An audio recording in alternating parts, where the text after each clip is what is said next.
Hi guys, welcome back or welcome to my channel if you're new around here. So yeah, you read that right. I had been tested positive for coronavirus almost 3 weeks ago now, and honestly it's been such a roller coaster. I cannot even believe I'm sat here filming a video because a week ago I was just not in this current state at all. I'm going to tell you guys all about my symptoms, what's been going on, how I've been coping over the past 3 weeks and my recovery and things like that. This video isn't going to be me sitting here telling you guys what you should or shouldn't do. You all have your own responsibility during this pandemic and you all have that kind of mindset and capacity to know what to do and what's best. So that is all I'm going to say on that subject. There's so much conspiracy and stuff going on around this virus. I just wanted to create this video to show that this virus, first of all, is real, it exists, and it is not something to be messed around with. As you can see, I'm doing a hell of a lot better than what I was when this first started. I am at the very end of this roller coaster now. This does vary, it doesn't last the same time for everyone. It can last for a month, it can last for a week, it can last for a couple of days, and for some people they can carry the virus and not even know about it. They don't have any symptoms at all. The one thing that has surprised me the most throughout this is that my partner Josh has not picked up any symptoms at all. Even though he's been self-isolating at home with me, he's not had any symptoms, which is just, you know, the weirdest thing and the strangest outcome in all of this, because considering we live in the same apartment, it's just weird that he hasn't picked this up. So it just goes to show how crazy and unpredictable this virus can be. It hits people in different ways, and for me, I struggled immensely. I haven't been this ill since I had my appendix out, and that was, I think, 4 years ago.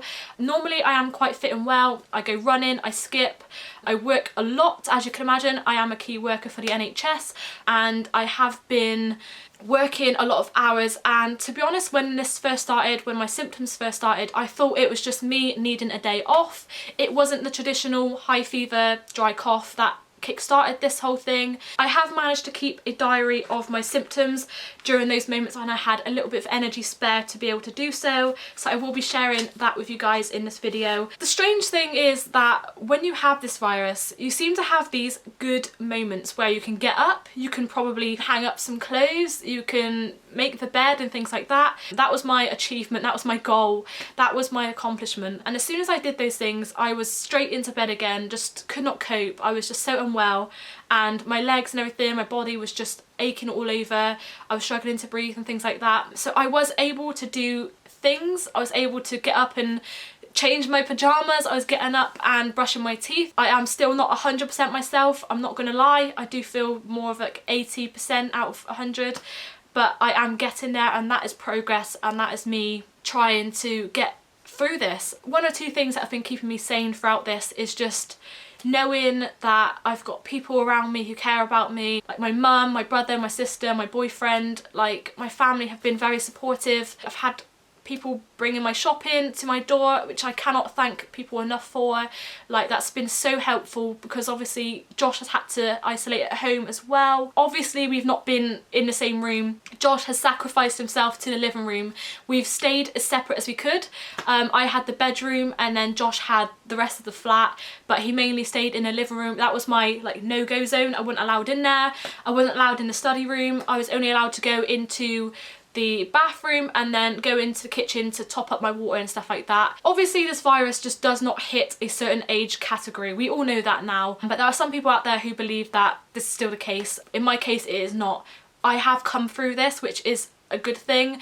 Normally I am quite fit and well, as I said at the beginning. It's really frustrating to hear people saying that because you're young, you overcome it, you'll get through it, it's not going to be that hard. But for me, it was the hardest couple of weeks imaginable. It was so difficult, and there were times where I thought, this is it for me, this is literally how I'm gonna die. And I don't want to scare anyone, I don't want to make this video anywhere similar to the media at the moment, because I know it's just been crazy. I will start off with how I probably got hold of the virus in the first place.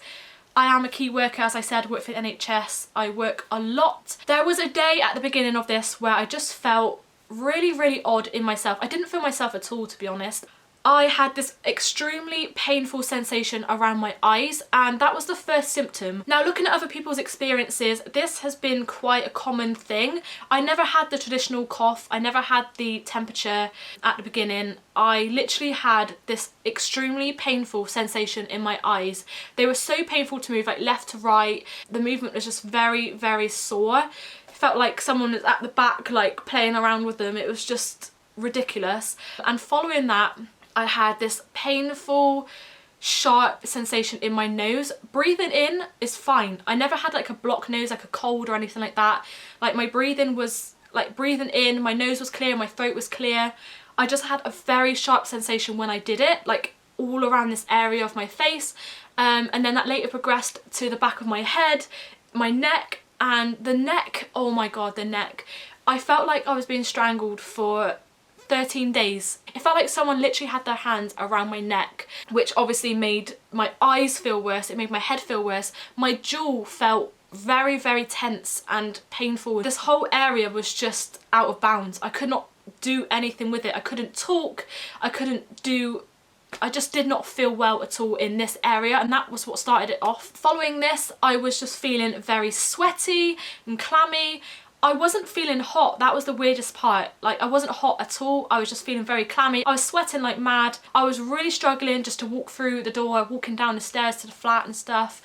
This was all in the same day, by the way, and I had no idea what was going on, because this was not the typical COVID symptoms that we was told to look out for. This was just completely different, and I was not expecting this to hit me the way it did. I literally thought it was just me needing a day off work because I've been working so much lately. I wasn't expecting what was coming next to happen. So that was the first day. The second day was Monday. Obviously I couldn't go to work. I was due to go back to work that day. I had to call in and say, look, I'm not feeling too great at all. The second day I started feeling really, really sick. I was throwing up, a little bit too much information, but that was what happened. I was throwing up, I couldn't relax, I couldn't rest my neck, I couldn't lie down, I couldn't stand, I couldn't do anything. I didn't know what to do. I didn't know how to rest, I didn't know what to eat. Still had this strangulation sensation which was around my neck, which was really weird because I didn't have a sore throat. It was just this pain like here and like all down the back, and that continued every day right up until the last day that I had symptoms. Then through my legs on the second day, they started to feel a little bit like weaker than before. Obviously I was able to move on the first day, but the second day was just like really limited.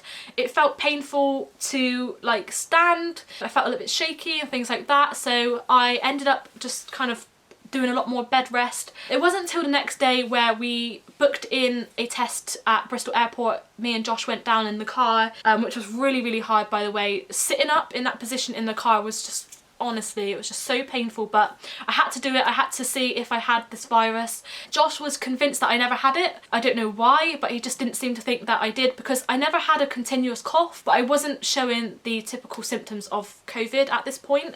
We had the test results back Thursday or Wednesday, I can't remember. All my days are like modelled up together, and surprisingly my results came back as I was positive and Josh was negative. Sorry, my throat's really dry. Haven't spoken for this long.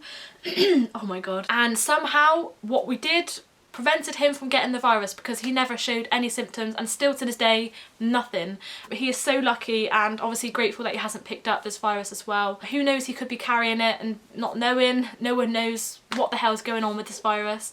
So days 1 to 3, I have written down my symptoms of what was going on in those first 3 days, and I will quickly go through that. So we had the stiff eye movement and stiff neck, the sweating and feverish kind of symptoms. It was very painful to breathe. I had that sharp sensation in my nose, slow movements. I was extremely tired.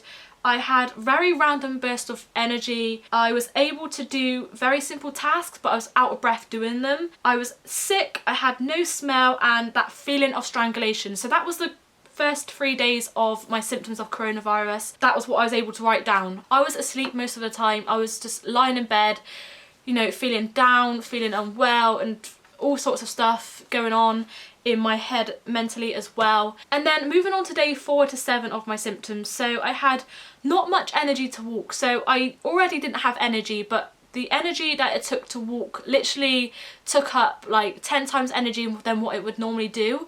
I was feeling extremely cold, but I was hot at the same time, like sweating. I was only wearing shorts and t-shirts pretty much the whole time. I wasn't able to get fully dressed. It was just so uncomfortable to do so. I was feeling very weak. I had very low appetite, obviously, because I was being sick quite a lot. I wasn't able to eat as much and I wasn't able to smell anything, so I wasn't able to want to eat as well, if that makes sense. My tired episodes increased as well. I was able to kind of be active, and by active I mean get up, colour in a few pages of my colouring book, watch an episode of Hannah Montana on Disney Plus, and then as soon as I did that I had to lie down and close my eyes and get a bit of sleep again. That was quite hard to do because it was so painful to lie down anyway. The more I laid down, the more painful my head was hurting, and yes, I was taking paracetamols to help with it, but it just wasn't that great at all. It wasn't really relieving it at all. Maybe too much information, but I am going to share this because it was affecting me for a couple of days, and that was diarrhea. It was just horrible. I don't like saying this on camera, but I have to share it because that is generally what happened for like 3 days. I don't know if it's because I wasn't eating, it was just flushing out my body, or if I was drinking too much.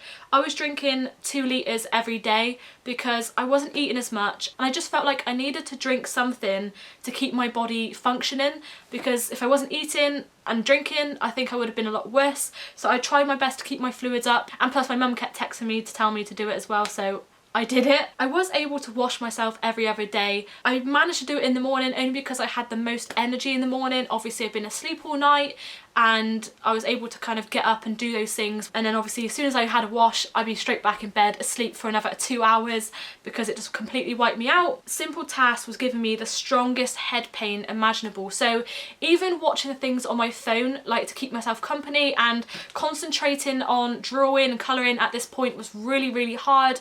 It was causing such agony in my face, in my head, in my eyes, and because of that I feel like I just spent a couple of days just staring at my 4 walls, which was really frustrating because I wanted to do things, I had that capacity to do it, but it was just so painful to do it, and it was really upsetting that I couldn't even keep myself occupied or distracted by this because it was very painful to do it. That was kind of really emotionally hard for me to keep up with, but I just knew I had to keep going, I had to keep fighting it off in order to get myself better. And also by this point I wasn't sure if I was going to get better, to be honest, because I started to feel really down, and I will discuss what happens next. Moving on to day 8, which was the hardest day out of all of this, and I honestly thought that was going to be it. That was what I spoke about in the beginning. I do feel a bit emotional talking about this day because I feel like this day was going to be the end. Like, I didn't really explain this to my family or to Josh, but I just felt like my body was giving up on me. I thought I was going to die. I thought that this coronavirus has got me and there was no going back from this point. But in the morning of day 8, I surprisingly felt well. Like, I felt better, like my body felt a bit more lighter. I managed to walk about a little bit more in my room. I managed to do some like exercise with my arms sat on this chair, just kind of like throwing some punches above my head and this sort of thing, circles with my arms. I was laid in bed resting, as I was doing over the past 7 days, and I was watching Hannah Montana. I was able to actually concentrate on what I was watching, and all of a sudden I felt this very dull, sharp numbness in my ankles. I could not feel them at all, and then I got this very dull, sharp pain in my stomach as well. Obviously I got up out of bed straight away because I thought it was like a cramp kind of thing, but it wasn't. And then my legs were just so shaky, I couldn't move, arms were just wobbling, and I couldn't even step to go to the toilet. I got to the toilet and honestly the room was spinning like 100 miles per hour. I felt dizzy. I thought I was going to pass out. My breathing was very difficult as well. I don't know what came over me, but it was just so scary. And I've got on here, I had no feeling in my legs. My legs were giving in as I was walking by my knees. I just felt extremely weak, whether it's because I wasn't eating as much during the week, but it was like the biggest trick of my life feeling better. Like, I didn't know how guilty I would feel for feeling better. I had like numbness in my hands and my legs, and I can remember Josh coming in because I feel like I was like blacking out during this, but I feel like I remember Josh coming in and he put like something on my feet. I don't know if he's trying to rub them or put something on there, like cream or something, I have no idea, but I could not feel his hands on my feet. at all. I had no feeling in them. I was feeling so drowsy as well. It completely wiped me out. I was knackered. It got so bad that Josh had to call the ambulance. I was really not feeling well at all. As I said, I had this extreme feeling that I was going to pass out, I was going to die. I wasn't panicking, I was being really, really calm, surprisingly. I had this weird feeling that I was accepting that this was going to be it for me. It sounds really sad, and it was really, really emotional at the time, but I just had this feeling that this was my time and this was going to be how it happens, how I die. I didn't want to think that way, but my body was giving me all these signs that it was going to happen. My lungs were painful, I couldn't breathe, and it all was just so much for me that I literally thought that was it. Yeah, it's probably really horrible for my family to hear me saying this, but that was honestly how I felt. Obviously, I had to go to hospital due to all of this. When I got there, I think I had a CT scan just to check if my lungs were okay. I had some blood tests and they put me on some fluids because they said I was very dehydrated, even though I was drinking 2 litres a day, which is just very odd because I was trying my best to drink as much as I could. Surprisingly, all of my observations came back, you know, good, considering that I had this virus, and they couldn't really explain what happened. Maybe that was the virus telling me that, you know, that was it. It was trying to maybe flush it out of my body in some weird way.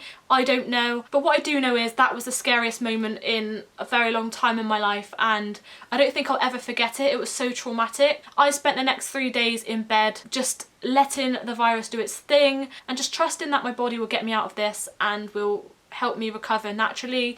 I wasn't giving up, I was just allowing my body to do its thing and giving myself that time to heal without pushing myself too much, without trying to make an effort to get myself better.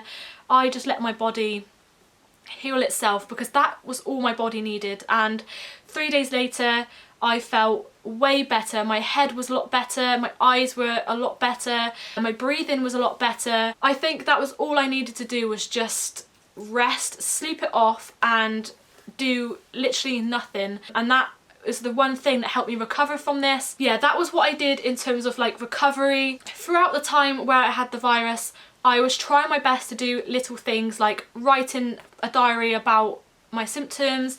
I was trying to like draw and colour in pictures and keep my mind occupied. I was trying my best to kind of keep my mind active and distracted from this virus, but it just, yeah, it took its toll on me on that day. I don't know if you can hear it in my voice, but my voice is just done. I haven't spoken this long in such a long time and it's really knackered me out. So I am going to go and have a little rest after this video and just reflect on everything that's happened over the past couple of weeks. I will leave this video here. If you do have any questions about the virus or about how I'm doing and how I've coped with certain stuff, then do leave that in the comment section below and I will try and answer that as best I can. But yeah, I'm going to go and have a little sleep now because I've tired myself out even just filming this video. So I am going to go. Thank you for listening to me natter away about my symptoms, about my story with this coronavirus. One thing that hasn't come back to me is my sense of smell. I cannot smell a thing. I can't smell toast in the morning. I can't smell cinnamon, onions. I can't smell my own armpits. Nothing. Fresh air, nothing. Yeah, it's just gone. I've heard it can take around a month to come back, but I will let you know when it does and keep you updated on that. But yeah, that is the last kind of coronavirus symptom that I have, other than feeling really low on energy, super tired and just exhausted from this whole experience. So that's all from me. Look after yourself, guys. Stay safe, stay alert, do the best you can, and I will see you all in my next video.